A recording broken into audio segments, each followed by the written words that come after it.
FIA के तहरीरी इम्तहान के बारे में सर बता दें हम किस तरह से उसमें आसानी से कामयाब हो जाएं, ऐसे टिप्स बता दें, ऐसे तरीके बता दें, सवालात कौन कौन से होते हैं, कहाँ कहाँ से आते हैं, ये सारी चीज़ें हमें बता दें।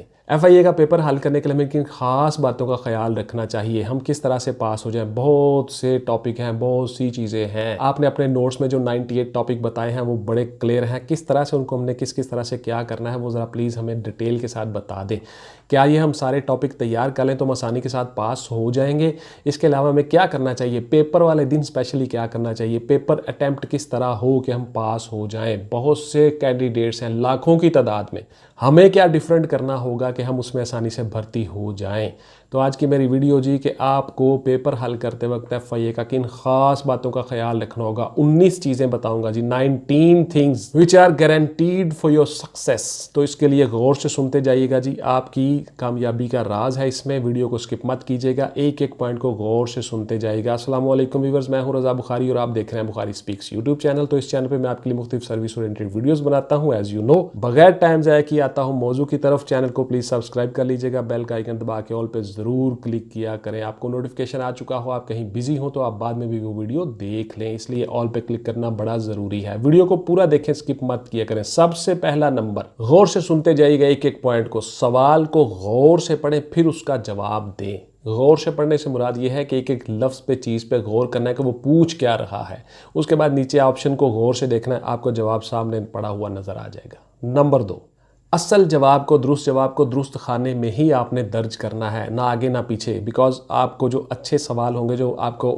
आते होंगे फर्स्ट अटैम्प्ट में, आपने वो करने हैं। उसके बाद जब सेकंड अटैम्प्ट में आओगे तो उसी खाने में आप उसका जवाब लिखोगे जो उसका प्रेस्क्राइब्ड होगा और पर्टिकुलर खाना होगा उसी में ही। ऐसा ना हो कि आपका जवाब सही हो और किसी दूसरे सवाल वाले खाने में आपने लिखा हो। किसी दूसरे सवाल के जवाब की जगह पे वो चीज़ नहीं लिखनी, बल्कि प्रॉपर जगह पे लिखनी है। गौर से सुनते जाएगा। नंबर 3, जो सवाल आपको सबसे पहले आते हुए हैं, 100% आप श्योर हैं, सबसे पहले वो सवाल हल करने हैं। दूसरे सवाल जो आपको नहीं आते उनको बार बार टाइम ज़ाया नहीं करना, बिकॉज 2 घंटे में आपने ये 100 क्वेश्चन हल करना है। 120 मिनट में आपने 100 MCQs करने हैं, तो इसलिए आपने पहले वो सवाल करने हैं जो आपको आते हैं फर्स्ट अटैम्प्ट में। अगला पॉइंट, उसके बाद वो सवाल हल करें जो आपको 50% आते हैं सेकंड नंबर पे, यानी 50-50 हैं। दूसरे अटैम्प्ट में वो सवाल हल करने हैं।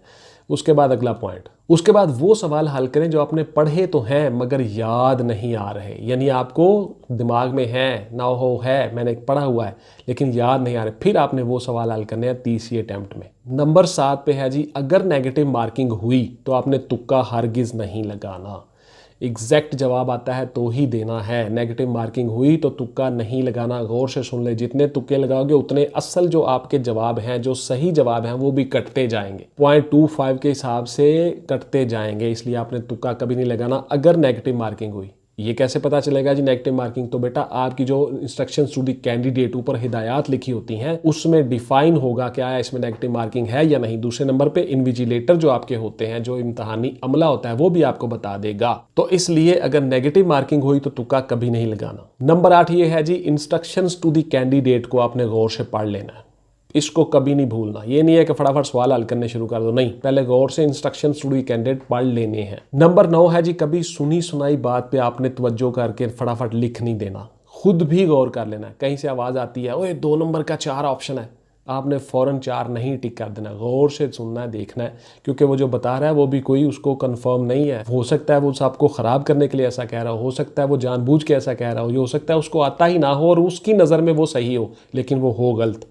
तो इसलिए सुनी सुनाई बात पे कभी टिक नहीं करना, गौर से देख लेना एक दफ़ा। नंबर 10 ये है कि जो नीचे 4 जवाबात दिए गए हैं, मल्टीपल चॉइस क्वेश्चन है जी, कसीर इंतखाबी सवाल, तो जो 4 नीचे जवाब दिए गए हैं उनको गौर से आपने पढ़ना है। उनमें से 2 या 3 तो आपको वैसे ही लगेंगे ये इस सवाल के इररेलीवेंट है, तो जो रेलिवेंट होगा, जो सही होगा, वो आप कर लोगे।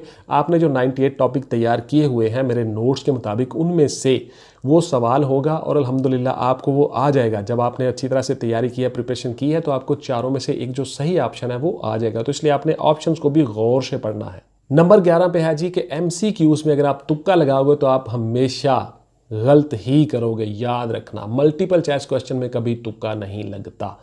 गौर से उसको पढ़ना है, गौर से देखना है और गौर से उसका जवाब लिखना है।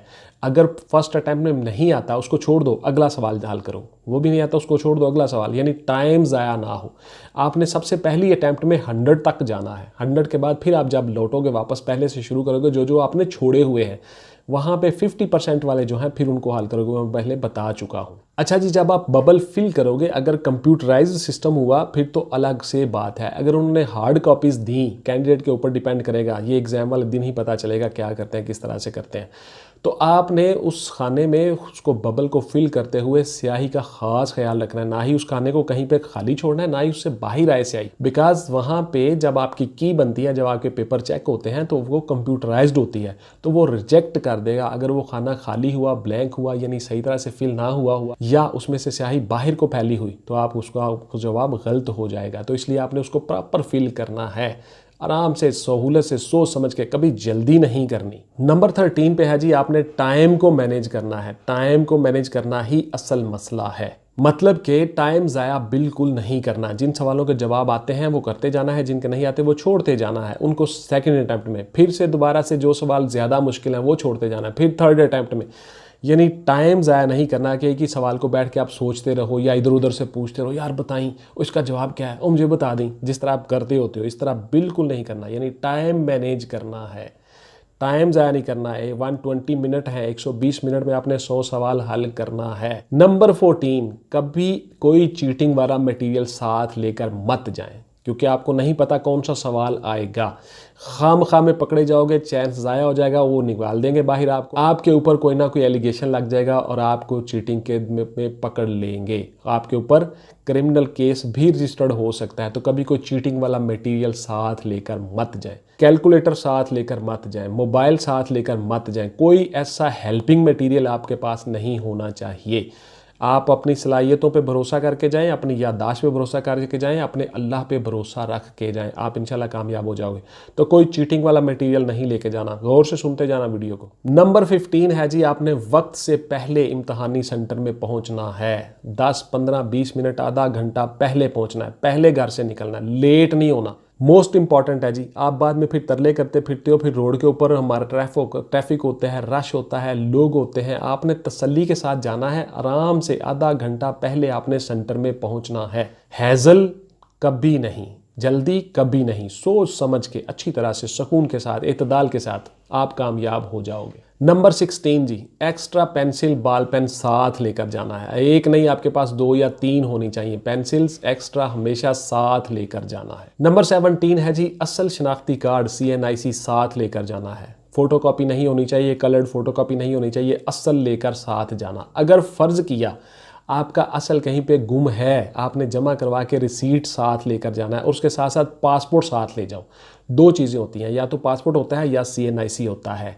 तो इसलिए आपने दोनों में से कोई एक चीज़ ओरिजिनल साथ लेकर जानी है। आपको कहीं इम्तहानी सेंटर से बाहर ना कर दें, ये ज़रूरी है जी। ये गौर से सुनते जाइएगा ये सारे पॉइंट। अपना गत्ता और पेंसिल साथ लेकर जाएं, क्लिप बोर्ड जिसके ऊपर आपने पेपर रख के लिखना होता है। अगर कंप्यूटराइज्ड हुआ देन भी कोई फ़र्क नहीं पड़ता, आप साथ लेकर जाओ। हो सकता है बंदे ज़्यादा हों और उनके साथ सेट उनके पास कम हो, तो वो आपको हार्ड कॉपीज़ दे दें बच्चों को। तो इसलिए आपने अपना क्लिप बोर्ड साथ लेकर जाना है। लोग हज़ारों बातें करते हैं, करने दें, कोई इशू नहीं है। आपको जो मैं चीज़ें बता रहा हूँ वो कमिटमेंट के साथ करते जाएं। कुछ लोगों का काम ही यही होता है, दूसरों की टांगें खींचना। उनको खींचने दें, उनका काम है, निपट लेंगे उनसे। आप अपनी तवज्जो से चीज़ें देखते रहो, गौर से सुनते रहो। आपने पुत्र जी गत्ता, क्लिप बोर्ड साथ लेकर जाना है, एक्स्ट्रा पेंसिल साथ लेकर जाना है। किसी भी किस्म का कैलकुलेटर आपको लोड नहीं है, साथ लेकर नहीं जाना। आपने मोबाइल साथ लेकर नहीं जाना, हरगिज़।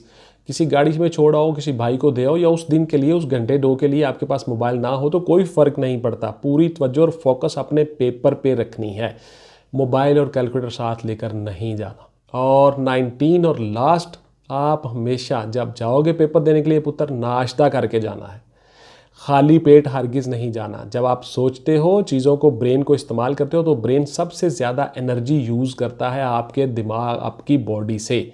तो इसलिए आपके पेट में, स्टमक में कुछ होना चाहिए। खाना खा के जाना है जी, नाश्ता करके तकड़े वाला, फिर आपने जाना है पेपर देने। खाली पेट नहीं जाना, याद रखना। आपका ब्रेन अच्छी तरह से काम करेगा जब आप अच्छी तरह से खाए पिए होंगे। आपका ब्रेन एनर्जी यूज़ करता है, याद रखना।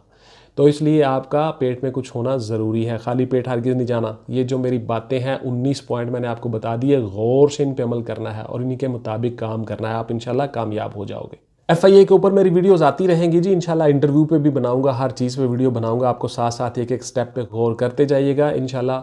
इसी तरह से आपके साथ मैं अटैच हूँ और हर चीज़ आपको बताता जाऊँगा। WhatsApp only for online classes, not any other discussion. Please WhatsApp के ऊपर कोई मुझसे सवाल मत किया करो, बहुत तंग करते हो आप, व्हाट्सएप पे आके बहुत से सवाल करते हो, मैं कोई जवाब नहीं दूंगा।